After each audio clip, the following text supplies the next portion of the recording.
van a poder escuchar una charla pronunciada por el padre Gonzalo Pérez Boccherini sobre la pedagogía de la JMJ.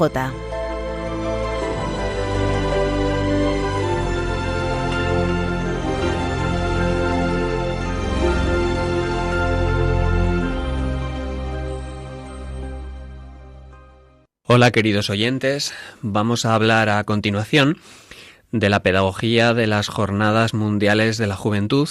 Quería en primer lugar dar una definición de lo que es una JMJ, a continuación hablar de su origen, también de su organización. Después, un punto importante es recordar cuáles han sido la historia de las Jornadas Mundiales de la Juventud, para a continuación hablar de la pedagogía eclesial que hay detrás de estas jornadas, su estructura, sus frutos, sus consecuencias y por último las claves teológico-pastorales con las que Juan Pablo II las planteó.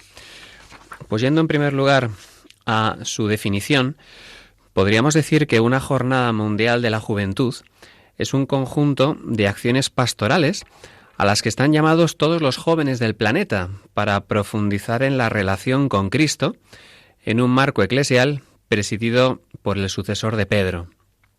Recuerdo que durante la JMJ del 2011, en una ocasión, el obispo que lideraba esta organización, que era don César Franco, actual obispo de Segovia, que entonces era auxiliar de Madrid, definió la JMJ de una forma muy bonita. Decía que era una epifanía de la pastoral juvenil de la Iglesia, una manifestación de cómo es el estado de las cosas y a la vez una oportunidad para ese encuentro con Cristo. También me emocionó cuando al acabar la JMJ de Sydney, en aquel hipódromo donde estábamos los que habíamos allí acudido, el cardenal Rilko, que entonces era prefecto del Pontificio Consejo para los Laicos, definió las JMJ como el mayor instrumento de evangelización de la Iglesia en el siglo XXI. Por eso podemos ver que una JMJ es una peregrinación, un alto en el camino, una celebración de la fe en la que se compenetran la catequesis, la liturgia y la fiesta humana. El modo en que Juan Pablo II entendió las Jornadas Mundiales de la Juventud está recogido en una carta del citado cardenal polaco, del cardenal Rilko.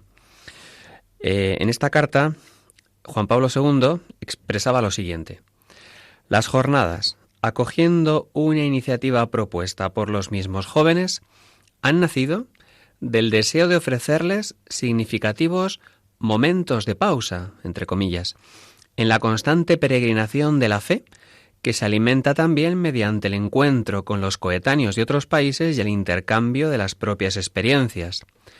La finalidad principal de las jornadas es la de colocar a Jesucristo en el centro de la fe y de la vida de cada joven, para que sea el punto de referencia constante y la luz verdadera de cada iniciativa y de toda tarea educativa de las nuevas generaciones.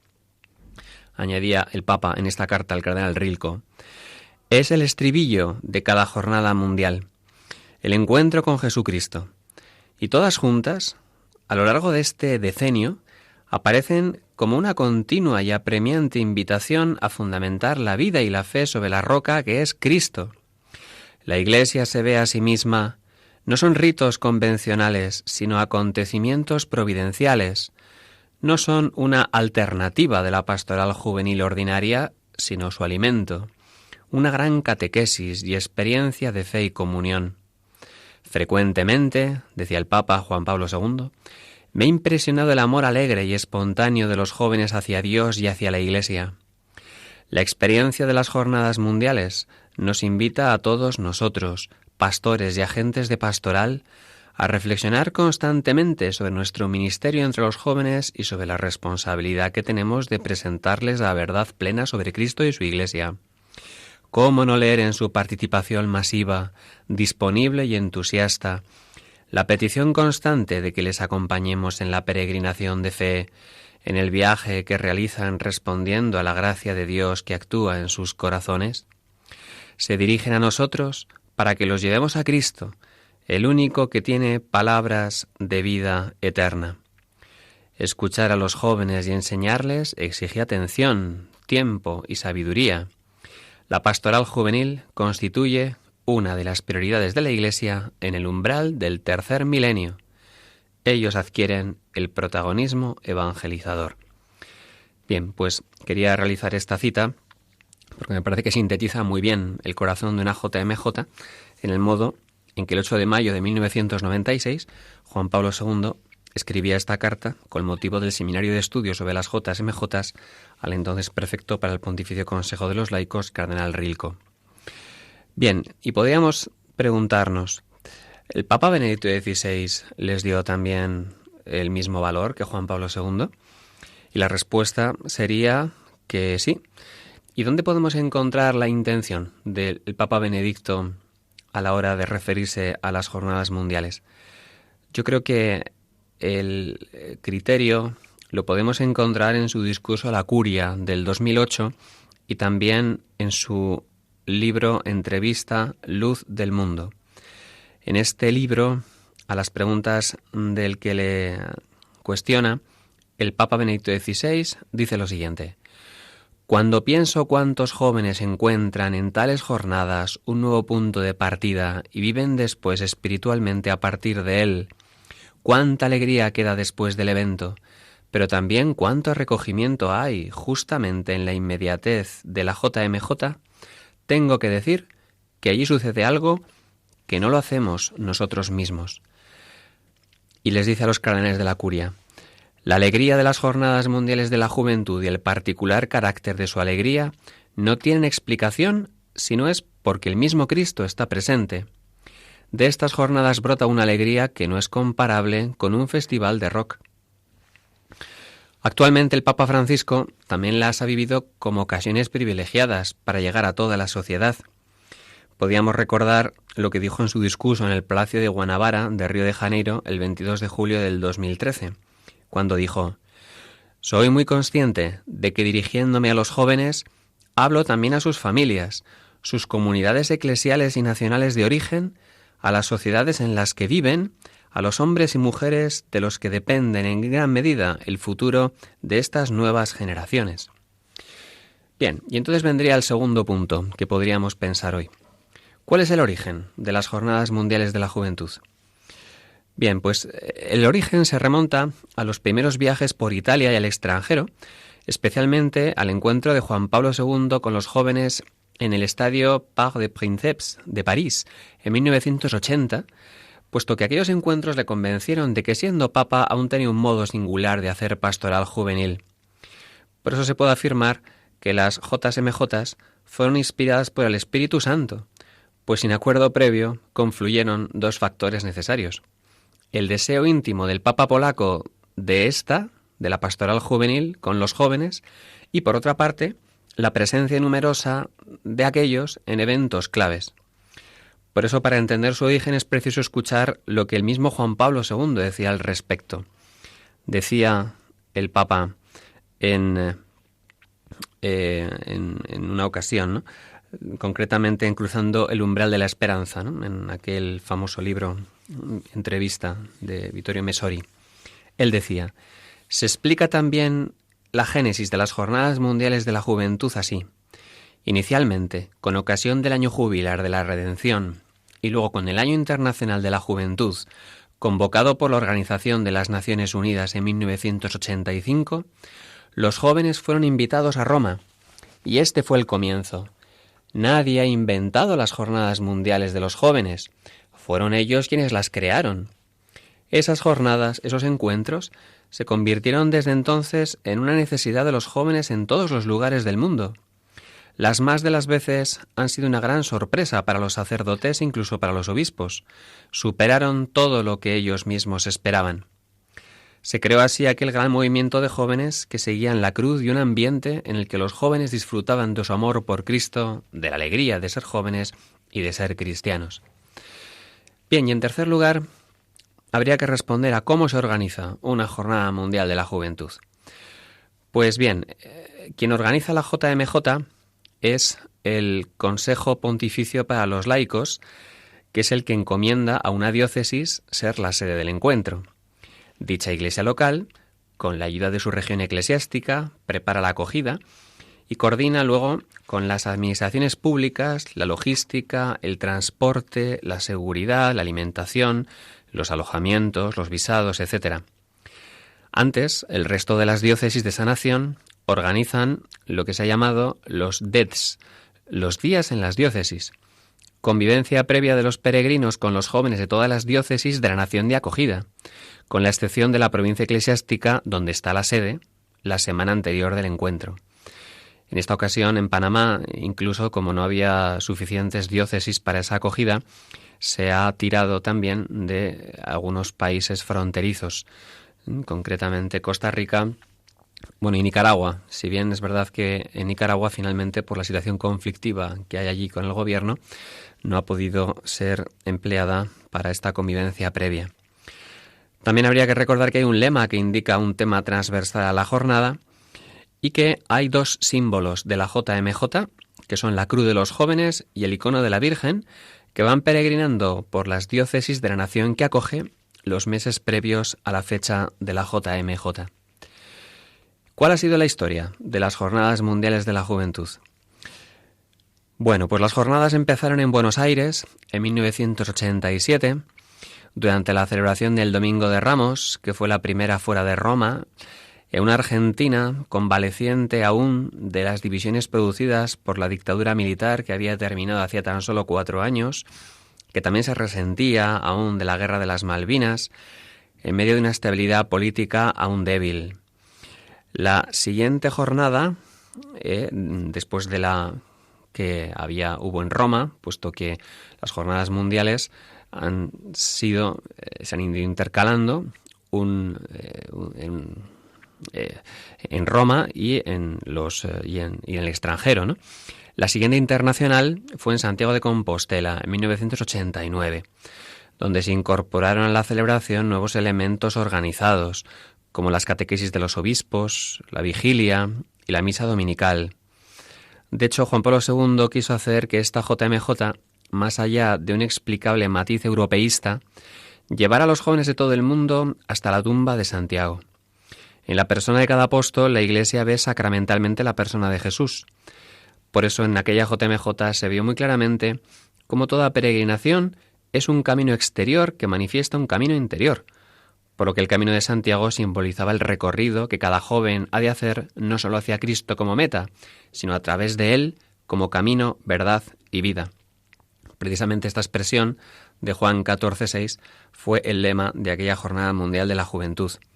A mí me gusta recordar que esa JMJ es el punto de inflexión de la pastoral juvenil española. Nuestra pastoral juvenil venía inmersa en una enorme crisis después de varios años, como consecuencia de la confusión posconciliar, y sin embargo es en ese momento en el cual la Iglesia española adquiere una identidad y una gran fuerza que va a cambiar paulatinamente sus planteamientos con el fuerte impulso que va a empezar a experimentar desde entonces. Bien, la tercera Jornada Mundial Internacional va a ser la de Czestochowa, en 1991, donde se unieron por primera vez los dos bloques que habían protagonizado la Guerra Fría durante gran parte del siglo XX, el bloque del Este y el del Oeste. Un papa muy emocionado hizo una admirable síntesis ante la patrona de Polonia de las preocupaciones juveniles de los dos lados del muro que acababa de desaparecer. Después vino Denver, en 1993, que provocó un giro de estilo en las jornadas, pues a partir de entonces no se celebraron solo en santuarios, sino también en metrópolis modernas.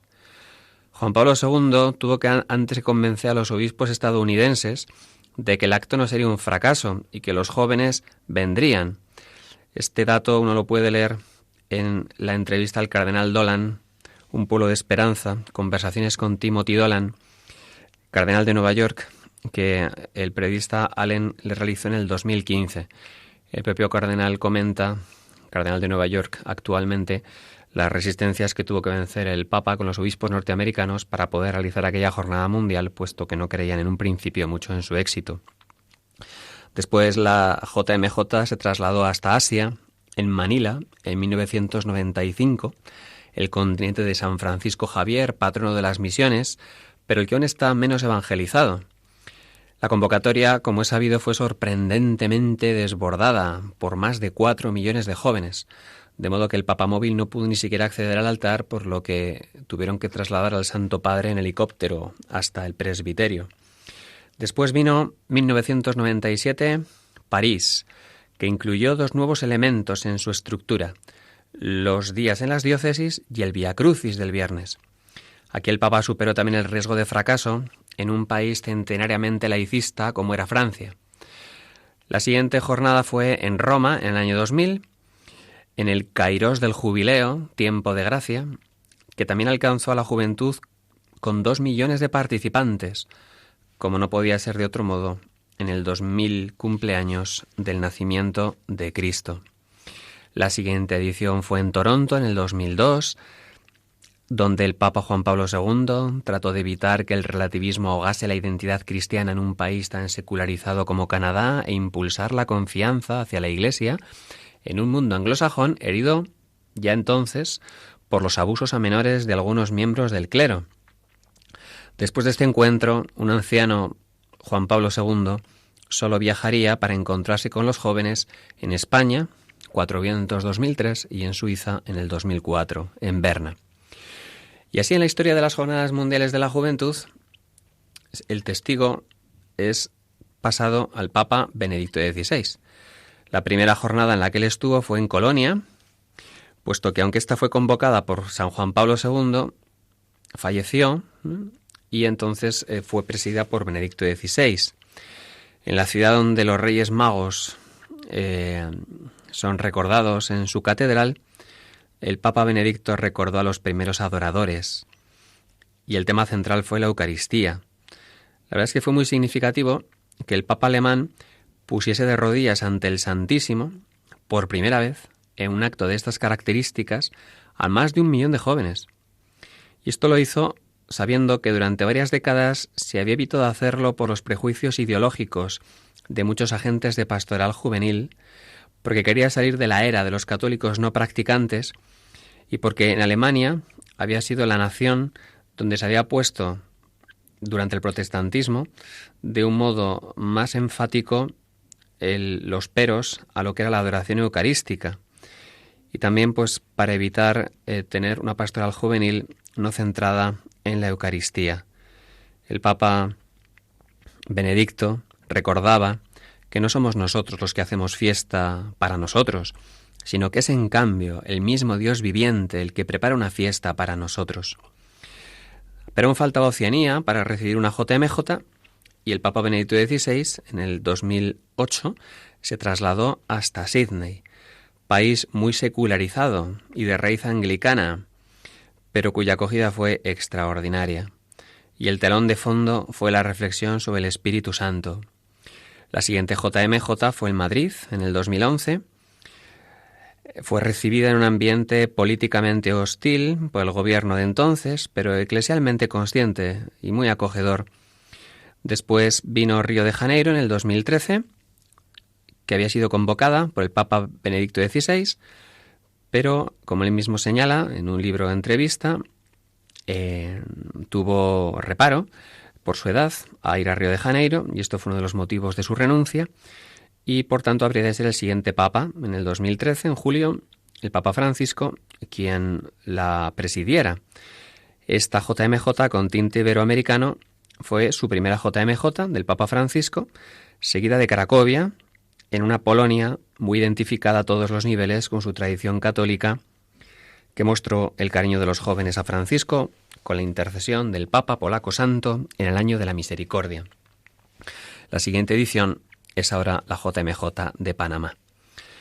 Bien, y terminando esta exposición, podríamos recordar cuál es la pedagogía eclesial que subyace a la JMJ.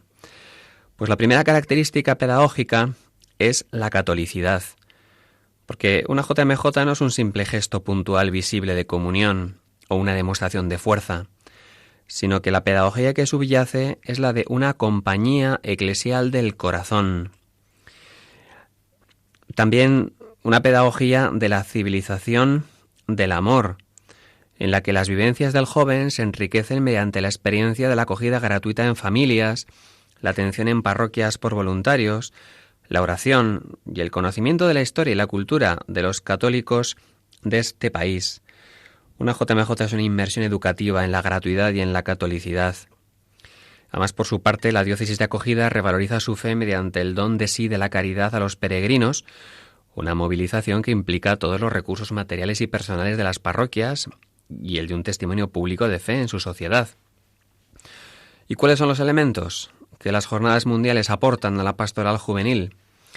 Bien, pues aquí habría que reconocer los siguientes.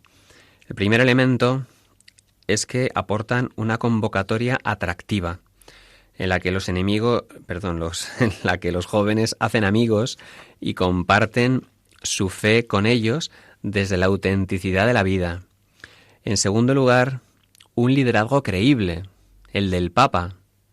En tercer lugar, un proyecto común y mantenido, pues las JMJ ya forman parte de la pastoral juvenil ordinaria. ¿Cuáles son las claves de la JMJ? Bueno, pues las claves son, en primer lugar, el cristocentrismo. En segundo lugar, el inconformismo, es decir, que los jóvenes no vivan anestesiados en nuestra sociedad. En tercer lugar, el evangelio y el testimonio de vida. Y en cuarto lugar, la empatía afectiva que surge entre los jóvenes católicos y que se configura como otro rasgo fundamental. Brevemente, ¿cuál es su estructura? Su estructura es, en primer lugar, los DEDs, días en las diócesis, en la nación de acogida. Después llega el lunes, con el que comienza la semana del evento. Ahí el arzobispo local da la bienvenida en una Eucaristía. El miércoles se acoge al Papa en una liturgia de la palabra. El jueves y el viernes los obispos dan catequesis por grupos lingüísticos. El viernes se celebra el Vía Crucis. Y toda la semana hay una feria vocacional, un espacio para las confesiones, capillas para la adoración, festivales musicales, actos culturales, encuentros internacionales por carismas, etc. Y desde la JMJ de Madrid también el Papa suele a veces, como ocurría en Panamá, encontrarse con jóvenes seminaristas, consagradas, a veces también discapacitados, docentes y con los voluntarios el último día. Los momentos más importantes de la jornada son el sábado, que es la vigilia de oración, y el domingo la misa de clausura y envío. Hay comisiones para todo, como se puede suponer, para organizar esto. Aquí en Madrid había hasta comisiones para el toque simultáneo de campanas durante el aterrizaje del avión del Papa y una comisión para el adorno de puentes, bajo los que pasaría el séquito papal. ¿Cuáles son los frutos de una JMJ? Bueno, pues son muy numerosos.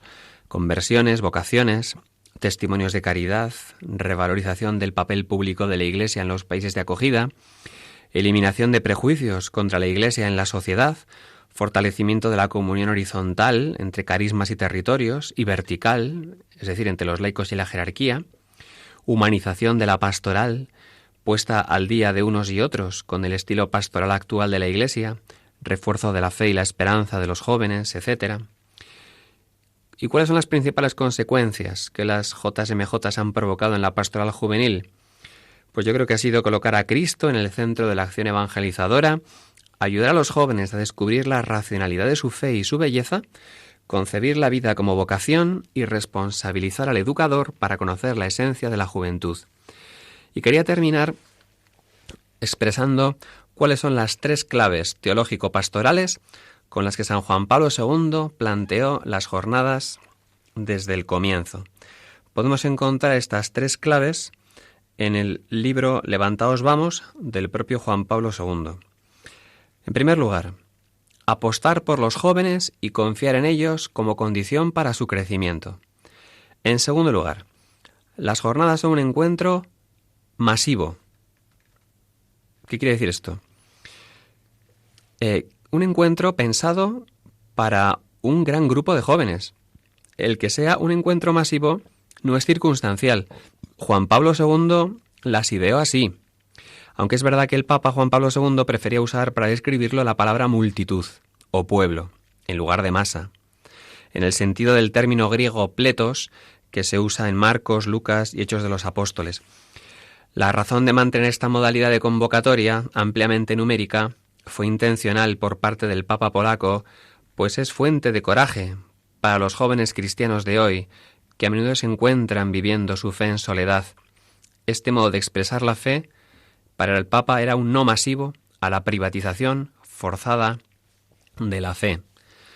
Cuando un joven no encuentra sitio para poner su esterilla, cuando tiene que hacer una larga cola para poder ir a recoger su comida, cuando siente los empujones que hay en un solar tan grande como el que ubica una JMJ, no se le olvidará fácilmente, cuando esté solo en su instituto, a la vuelta de una jornada mundial, que no vive solo la fe, sino que la fe la vive con millones y millones de jóvenes a lo largo de todo el planeta. Y para terminar, por último, la tercera clave teológico-pastoral es la cruz en el centro, como signo que recordará siempre que es a Cristo a quienes los jóvenes buscan y que a éste se le encuentra en el misterio pascual. Pues bien, damos gracias a Dios por este don tan grande que ha hecho su Iglesia, el de las Jornadas Mundiales de la Juventud, la mayor acción evangelizadora que tiene en este momento la Iglesia en el siglo XXI. Que así sea.